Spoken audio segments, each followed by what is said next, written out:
Northern Ireland Chamber of Commerce and Industry are delighted to partner with Narratology, the Belfast-based executive search firm, on a high-profile and inspirational CEO in Conversation with podcast series. The series will feature the stories of business leaders from across various sectors of Northern Ireland's commercial and industrial community, with the aim of inspiring listeners by sharing the experiences of our C-suite guests.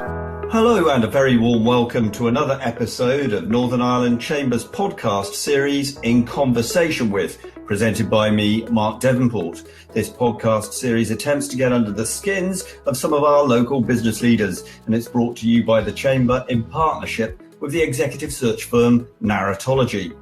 Today we shall be hearing from the chief executive of our largest local bank, the Danske. A chartered accountant by profession, Kevin Kingston worked previously for the Ulster Bank before joining the Danske in 2008. He's been the Danske's chief executive for the past 6 years.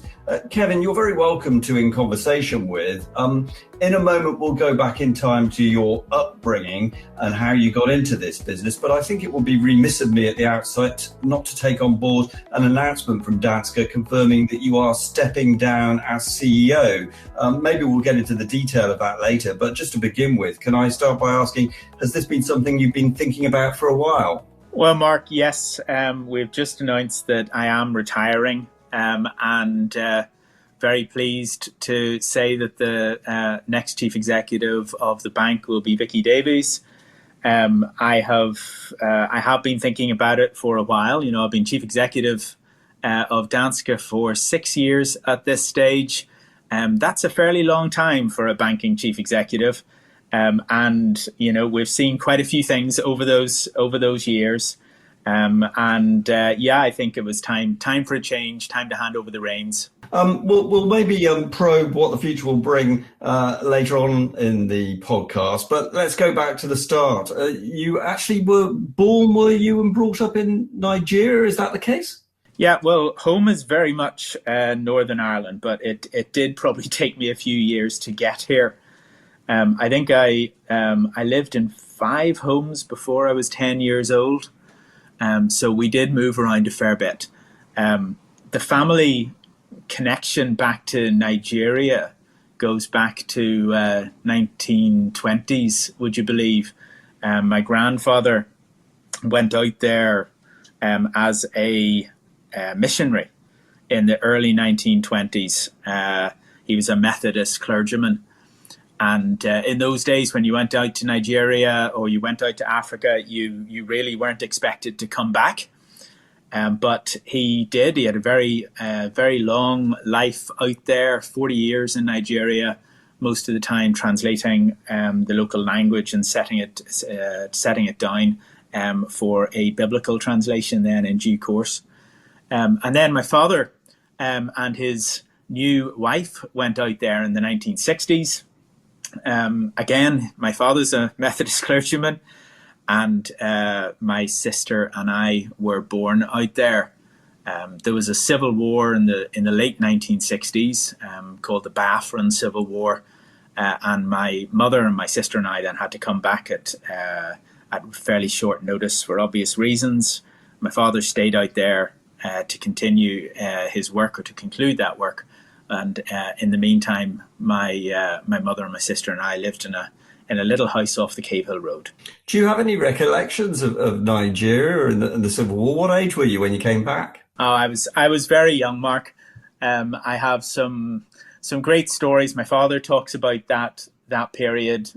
He did have some fairly close scrapes. My favourite one, he talks about having to smuggle a young boy through the military lines because he'd been trapped on the wrong side of the war, and my father had to smuggle him through in his car to try and get him back to his family.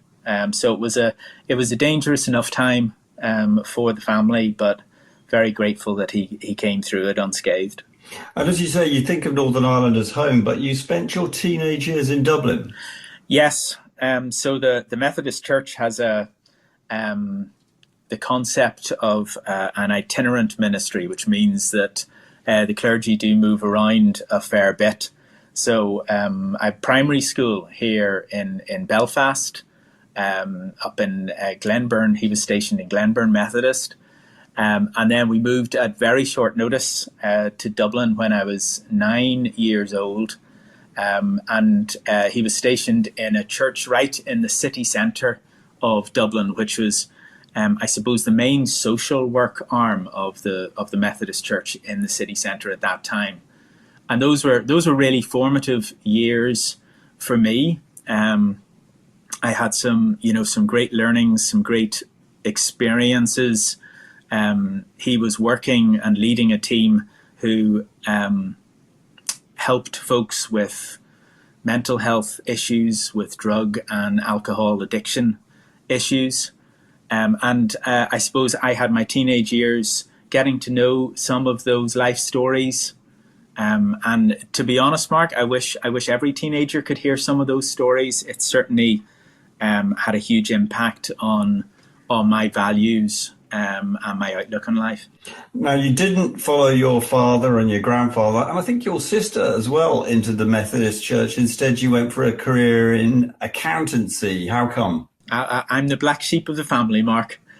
Everybody, yes, I come from a long line of Methodist clergy, as it happens. So yes, my grandfather, my father, my uncle, my sister, and other members of the family.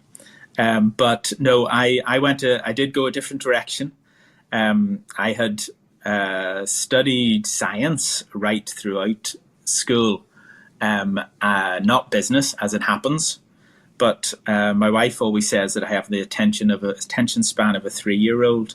And I have to admit, I do like to learn new things, and I do like to challenge myself. So I'd been focusing, to be honest, on a career in medicine. But as it happens, just with the system in Dublin, I ended up with an offer for both medicine and for business studies. And, it forced me to make a decision and to choose. And upon reflection, I think I realized that I wanted to do medicine in part because it was the toughest course. And so that's the one I wanted to go for. But actually, I thought, no, I'll try something new. I went into business studies and then accountancy, and really loved business. I loved talking about businesses, learning about businesses. I'm not always great at remembering people's names, but I can remember their business, and I can tell you all about their businesses, even if I can't remember what they're called. Obviously, then you've been in a few organisations. You spent quite a long time with the Ulster Bank before moving across to the Northern. I don't know if it was called the Northern or Danske at the time that you made the move. Was that a big decision? Yes, it was a huge decision. At that time, I'd been with Ulster for I think it was 16 years, and I guess you can become a bit institutionalized after that sort of length of time. I really loved what I was doing. I was focused on trading businesses, so I looked after the team that supported trading businesses, and there were a lot of buyouts, acquisitions going on. It was a really exciting time in the early 2000s. But I became, I suppose, increasingly aware that I wanted to do something more. I needed a new challenge. And fair to say, I was doing pretty well. And I guess Ulster, as my as an employer, didn't particularly want me to change roles. So they came up with the idea of sending me on a MBA with the University of Ulster for 3 years. Really enjoyed that. It was a busy time studying during the day and doing the day job at the same time. But it probably only served to convince me that I did want to try a new challenge. The opportunity with Northern, as it was then, before we rebranded to Danske, came up in 2008, and I decided to grab it. And one of the best decisions I have ever made. I suppose on reflection, that period or that experience did teach me a lot, though. I was getting on well. I was delivering in Ulster and so on. And I'm sure for any employer, there is a temptation when you have an employee in that situation to leave well enough alone. And, indeed, I've seen the same situation in Danske many times. But that experience taught me that you do have to let people continue to develop and let them continue to move forward. The temptation when you have a successful colleague is not to change that winning formula. But I suppose the lesson I take from that is if you don't let that person grow, if you don't let that person change, then, they will get stale or they will leave you. And much better to have them stay within your organization than to go to another organization. Well, you made the move. You were looking around for new challenges, but then a lot of challenges all came along at once because this was the time of the financial crisis, wasn't it? Yes, I moved just in advance of the financial crisis. I wish I could say that was some great strategic insight, Mark, but the truth is it was just a bit of good luck. I left Ulster in the middle of 2008. We had seen Northern Rock, if you remember that back then, but the financial crisis hadn't spread to the big GB banks at that stage. And of course, look, Northern Bank and our customers were significantly impacted by the crisis too, but it was also a time of opportunity in many ways as well. Northern Bank was one of the few banks that was able to continue to lend during the crisis. And on the back of that, we were able to attract many of Northern Ireland's best businesses over to banking with us. We were able to build a really good corporate and business team.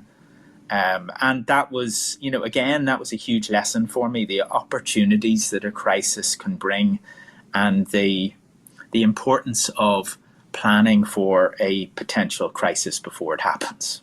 Do you think that you weren't as exposed to the financial crisis as some of your competitors? Was that why you had that kind of leeway? Yes, absolutely. Many of the big GB banks were focused on their own balance sheets, on having to restructure.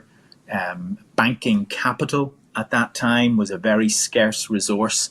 And unfortunately, that meant that certain banks were restricted in terms of their capacity to lend. Northern Bank, as it was then, wasn't in that position. We benefited from having a Danish parent, and you're probably aware the Nordics weren't impacted in the same way. So, we were able to continue to support good business, and that gave us a real competitive advantage in those years. Now, it was, I think, 7 years after you joined the Danske that you got your current role as CEO. I mean, what kind of challenges did that provide that you hadn't hit previously in your career? I suppose the big leadership lesson for me, Mark, was probably having to redefine myself. I had spent my whole career up until then in business banking. I was known as a business banker, but I had to be a chief executive for the whole organization. And that required me to act and behave and to think in a different way. I think part of being a really effective leader is having a bit of a tool chest, as I like to say. And what I mean by that is having different tools that you can pull out and apply depending on what the needs of the situation are. When I took over as CEO back in 2015, we were in a really strong position. But I guess one of the things that I had never really been able to get my head around was why, with 20% of the personal current accounts in Northern Ireland, we only had about 8% of the mortgage business. So changing the dynamic in mortgages was probably my big focus in those early months. And together with the team here in the bank, we redesigned our processes, our marketing, in particular our approach to the mortgage intermediaries, and set ourselves some huge goals in terms of what we wanted to achieve. We had an internal campaign which was called Monster Mortgage Month. And we decided that we wanted to achieve weekly mortgage approvals of £10 million. And that was, in those days, I think the normal weekly approvals was about 4 million. So it was quite a scary target. We'd never gone anywhere near that in the history of the bank. And to be quite honest, we didn't have a clue how we were going to do it. But we had a series of sessions. We brought the teams together in the bank to try and figure out how we were going to achieve it. And again, nothing more powerful than when you get a group of people focused around a common goal and a common purpose. Is that the proudest achievement you've had over the last 6 years or not? No, I think my proudest achievement would actually been an evening back in 2019, Mark, where the bank won the Responsible Business of the Year award with Business in the Community. We had just been through the core accreditation that Business in the Community provide, looking at all of our responsible business activities. And if a business hasn't looked at the core responsible business accreditation, I really would encourage them to do that. It's a great way of challenging yourself in terms of your responsible business activities and looking at it through a much more strategic lens. So we had been down that road, and a bank had never won it in the history of the awards. So for us to get that affirmation was just a fantastic experience for the whole team here in the bank. For those who are not au fait with how you would get to win such an award, what would that involve in terms of what policies you put in place? Well, look, it's very much looking at the responsible business agenda, starting from a strategic perspective. So that's everything across all of your activities, from sustainability. For us at that stage, we had goals around biodiversity, and we were struggling to figure out what on earth that meant for a bank. But actually, the more we looked at it, the more we realized that we had a contribution to make in terms of biodiversity. Brought us on to climate change and sustainability, but also everything from our contribution to equality, diversity and inclusion, our sense of belonging for our people within the organization. And that's become a huge part of who we are as a bank, part of our DNA, and I think very much teed us up for the contribution that I hope we've been able to make during the course of the COVID pandemic. Well, let's talk about the COVID pandemic, because if the financial crisis of 2008 posed difficulties to all sorts of businesses, that's been even more large, hasn't it, during the COVID pandemic? Yes, absolutely. I think, I mentioned earlier about the importance of preparing for a crisis, Mark, and as it happens, we had been making a number of preparations, primarily around Brexit conversations and the risk of Brexit to Northern Ireland. So we got it completely wrong in terms of what the crisis was. But at the same time, those preparations that we had made have really stood us in good stead as we went into the COVID crisis. We were able to keep lending. And I think that was obviously crucial for the Northern Ireland economy. We provided some 5,000 mortgage payment holidays. We've provided £500 million of support through the government loan schemes, the bounce back loans and the coronavirus business interruption loan schemes.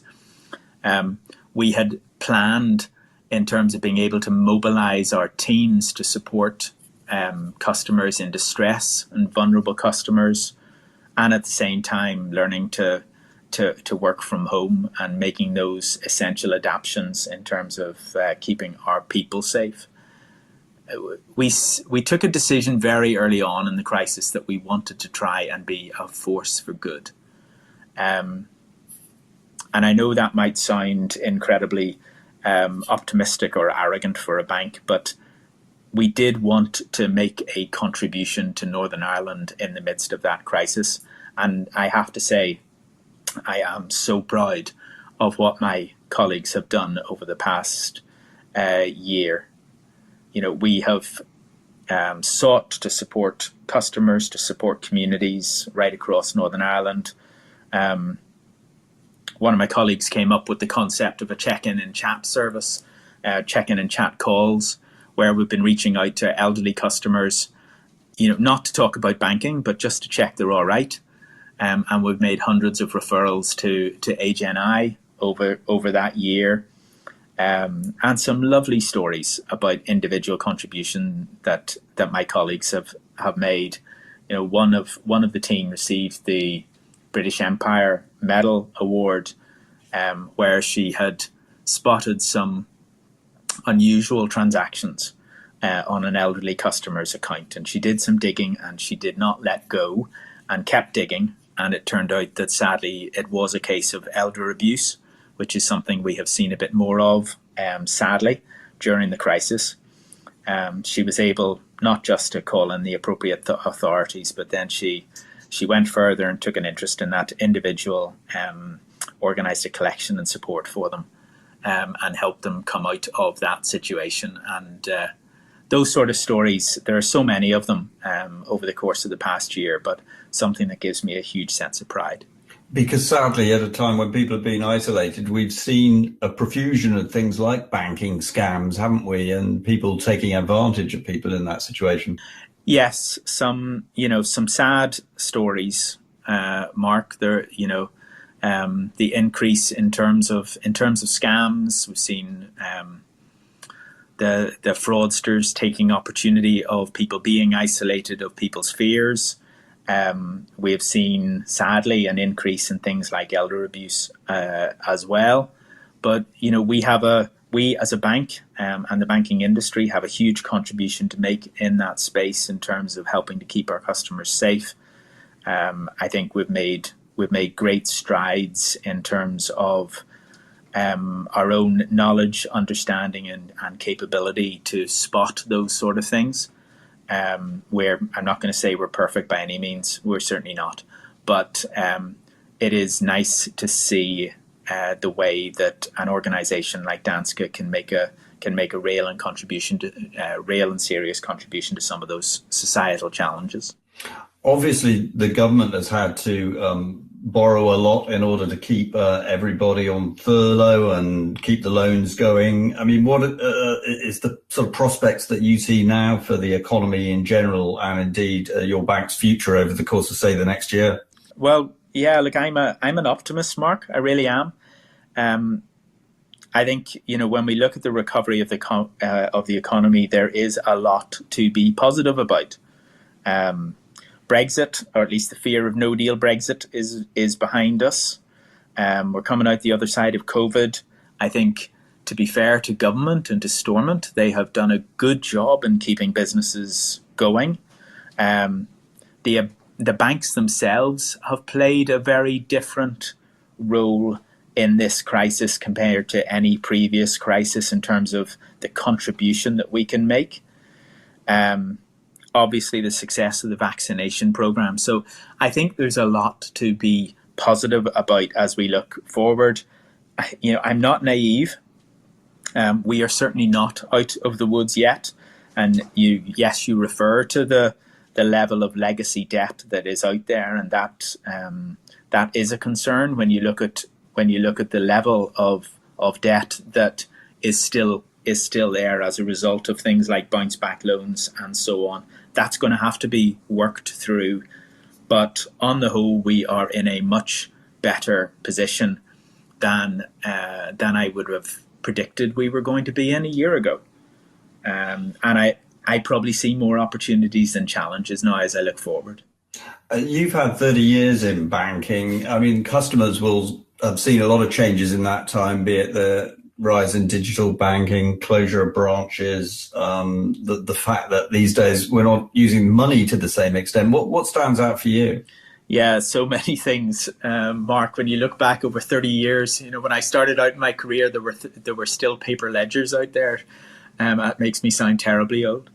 But yeah, like the first thing has to be the digital transformation.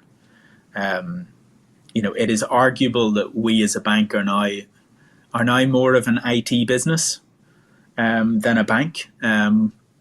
That IT digital is a core part of what we do. A lot of my conversations are about APIs, about cybersecurity, but also the digital transformation and how that has driven change customer expectations.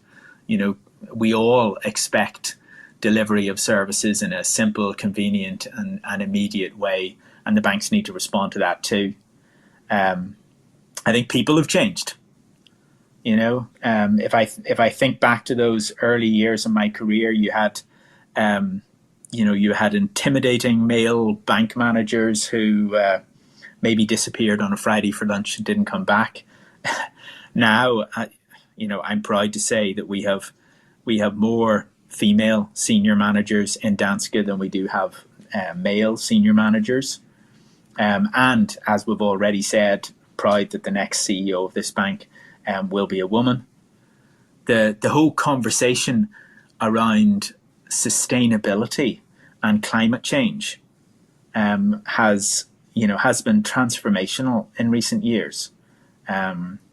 We've just trained 500 of our people in climate change and sustainability. We've got a new ESG tool for our business managers so that they can help their business customers have strategic conversations around what climate change means for their business. And we've just launched a new Danske climate action program in conjunction with business in the community, which is aimed just at helping businesses go through a series of workshops to figure out their own climate change strategy. And then I guess the other thing, which has been a huge impact for me over the last few years, has been the whole focus on conduct and culture. Culture in financial services has changed so much. I have the regulatory responsibility for culture within this institution, and it's setting the right tone. Our values, our purpose has to be a big part of what any financial services organization is about now. Besides your sort of core job, if you like, as a CEO, you sit on quite a few boards beyond the Danske Bank. Does that take up a lot of your time? It does take up an increasing part of my time. I joined the Invest NI board a year ago now, and that's been an eye-opening experience to see what the Invest NI team have been through over the last year in terms of what they have delivered. So many of the stormont schemes have been support schemes have been delivered at such speed and under such pressure by that team. They've done an amazing job. I've just joined the board of Belfast Harbour, which is fantastic business, such an important driver of the local economy. It's so similar to the role that the bank plays. And again, Belfast Harbour is a business with a relatively unique ethos. It's a trust port, which means it also has responsible business, its stakeholders as a key part of its DNA. And then I'm also on the board of the Maritime Belfast Trust, which was previously called Titanic Foundation, but that's a charity which does great work preserving our maritime and industrial heritage. It owns and oversees the operation of the Titanic Belfast visitor attraction. It owns SS Nomadic, and very involved in supporting the whole development of the waterfront down at the harbour. And if you haven't been on the Maritime Mile Walk, Mark, you really should. Maybe not today, because this is a very wet day as we're recording this podcast, but I'll leave it till we have a bit of better weather out there. We mentioned already that Vicky Davis is taking over from you as CEO. When's that going to happen, and what does the future hold for you? Yes, well, as we said, I've just announced my decision to retire. I'd probably like to think of it as a restructuring of my working week as much as anything, Mark. As I say, I'll still be around the place with the benefit of those other boards, so not quite disappearing altogether. But delighted that Vicky is going to be taking over. I know her, obviously, having worked with her for quite a few years now. She and I have very much set the strategy. I know she'll take it forward on the same basis. She will bring a huge injection of energy, and I'm looking forward to watching the business continue to thrive under her leadership. For me, I'm going to spend a bit more time fulfilling some responsibilities at home, family, and then, as I say, looking forward to playing a bigger role in the likes of Invest in I and the Harbour and with Maritime Belfast. And if you had to start out all over again, and I'm sure you're thankful that you don't have to, what advice would you give to your 20-year-old self? Would you go for medicine instead? No, Mark, I'm definitely glad I went for business. It's a really good question. I think if I was talking to my 20-year-old self, I would probably focus on the importance of understanding yourself before you can lead others. If you don't know who you are, if you don't know what you stand for, if you don't know where your own red lines are, then I don't think you can ask people to come with you. The old adage about why would anyone be led by you? So I'd start with self-awareness. I'd start with understanding, and then learning to be comfortable in your own skin. I think in those early years of my career, I probably spent far too much time worrying about things that I wasn't good at, as opposed to the things that I could do. And I've learned that a leader doesn't have to be good at everything.